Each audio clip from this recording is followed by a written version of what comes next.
8-year-old Mayssa was stuck watching and waiting. Again. All she wanted to do was shoot some hoops or kick a soccer ball around in the school gym. But the boys in her class told her to sit on the bench and wait her turn. This made Mayssa so mad. She didn't want to just sit there and wait. She wanted to sprint and score, dribble and pass. Mayssa was sick of being pushed to the sidelines. It happened during school, and after school, and at the park, and all over. All around her, boys were taking up space and moving their bodies. Mayssa dreamed of a place where girls could do the same. Little did Mayssa know, a lot of other girls in Pantin felt the same way. They just hadn't found each other yet.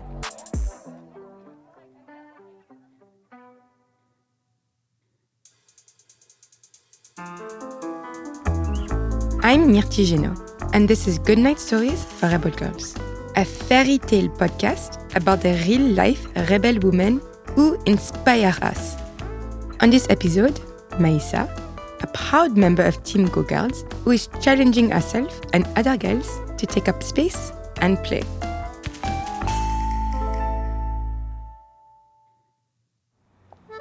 Mayssa was born in an area of France called Montreuil and moved to a suburb called Pantin in 2019.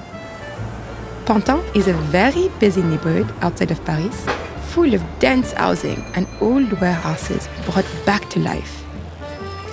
The busy energy felt fitting to Mayssa. Just like our neighborhood, she was full of energy and new ideas, always changing and growing.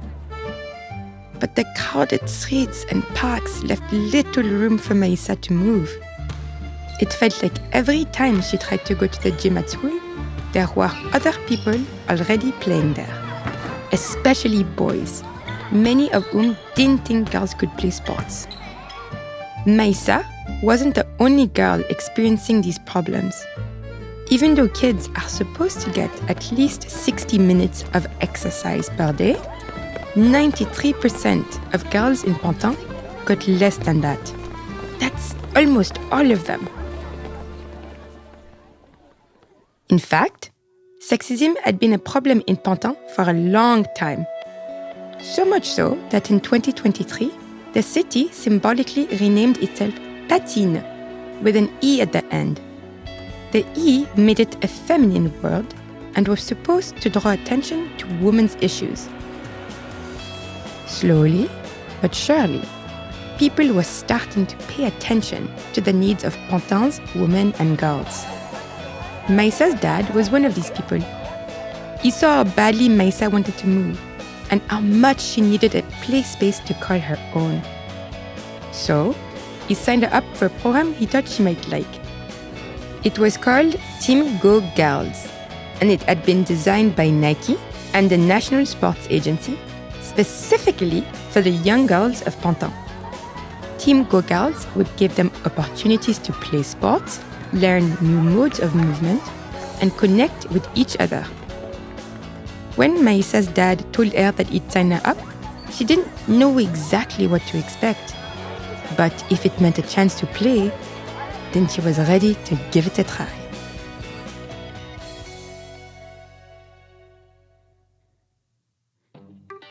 Learn the moves to a brand new dance. Set a stepping goal with your friends. Go on a treasure hunt for the statue of a giant dragon. These were some of the challenges that Team Go Girls gave to Mayssa, and she loved them. The idea was to get all the girls moving and appreciating their bodies. By signing up, Mayssa committed to trying different physical challenges, whether it was walking, dancing, stretching, or throwing a basketball. Together, the girls learned dance moves or explored new parts of town. She could talk with her teammates about whether she'd felt energized or tired, strong or sore.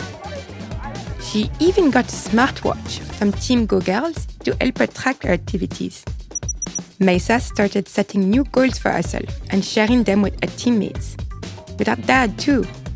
Okay, I got in 1,000 steps yesterday, so I'm going to go for 2,000 today.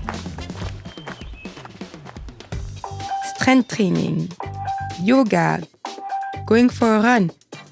Mayssa found that the more she moved, the more confident she was. And it was easier to take up space on the court or the playground with our new friends by our side. Mayssa especially loved the Team Go Girls Discovery meetings, where she got to try out new sports like volleyball and football. She even got to meet one of her favorite women's footballers, Sakina Karshawi, who gave her a big hug.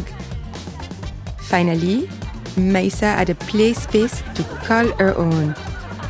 And a whole community to go along with it.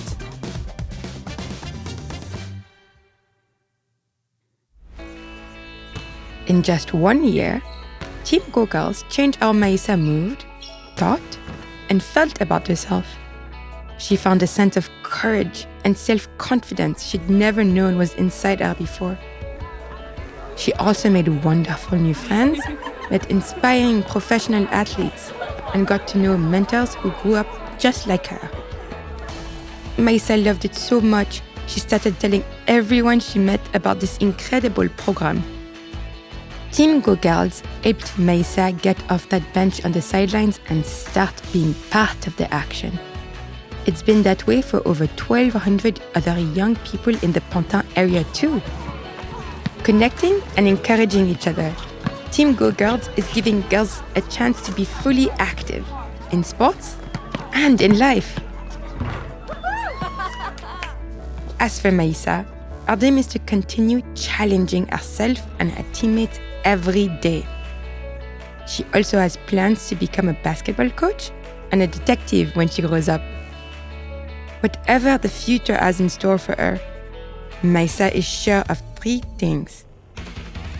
She's going to take up space, learn new things, and best of all, move her body, just like girls are meant to do.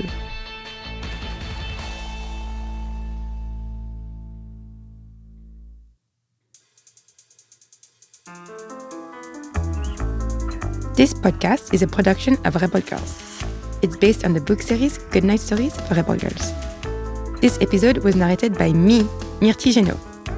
It was produced and directed by Haley Dapkus, with sound design and mixing by Reel Audiobooks.